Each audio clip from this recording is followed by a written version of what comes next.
Kota Sungai Penuh berhak atas dana perimbangan sesuai aturan perundang-undangan yang berlaku. Namun pembentuk undang-undang melupakan bahwa kendati daerah baru tersebut berhak atas berbagai aset yang ada di wilayahnya, Kabupaten Kerinci selaku wilayah induk semestinya juga membutuhkan alokasi dana khusus, karena harus memindahkan pusat pemerintahan berikut dengan sarana dan prasarana.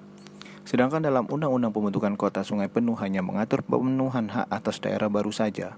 Hal tersebut disampaikan oleh Bagir Manan selaku ahli pemohon pengujian Undang-Undang Nomor 25 Tahun 2008 tentang Pembentukan Kota Sungai Penuh di ruang sidang pleno MK pada Senin 20 Juli 2020 yang diajukan oleh 13 pemohon yang terdiri dari pensiunan PNS, advokat, tokoh pemuda, dosen, dan mantan anggota DPRD Kabupaten Kerinci. Bagir menyatakan pasal 13 ayat 1 Undang-Undang Pembentukan Kota Sungai Penuh yang di dalamnya menyatakan pemindahan aset berupa berbagai fasilitas umum yang berada di daerah Kota Sungai Penuh berakibat pada hilangnya aset dari pemerintahan Kabupaten Kerinci.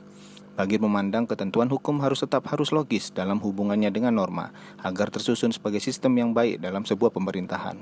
Sementara itu, sehubungan dengan kedudukan hukum Kabupaten Kerinci, Bagir melihat secara hukum bahwa pemerintahan daerah ini memiliki tugas kewenangan pemerintahan termasuk pula dengan keberadaan sumber daya manusia, ekonomi, dan keuangan yang cukup dalam pengelolaan wilayahnya. Adanya pemekaran wilayahnya dengan keberadaan Kota Sungai Penuh tidak saja membagi wilayah, tetapi juga sumber daya yang ada pun turut harus dibagi. Selain itu, pemohon juga menghadirkan Ferry Amsari sebagai ahli berikutnya, di mana Ferry mengemukakan bahwa jika dilihat ketentuan tersebut, ia melihat ada ketidaksesuaian dari alasan pemekaran wilayah. Menurutnya, jika pembagian aset hanya diberikan kepada kota yang dikembangkan karena adanya motif pengembangan, maka target pembangunan kabupaten induk tidak tercapai optimal.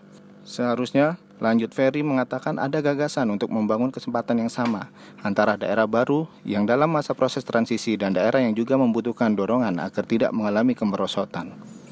Panji Erawan, Hendy Prasetya, MKTV News melaporkan.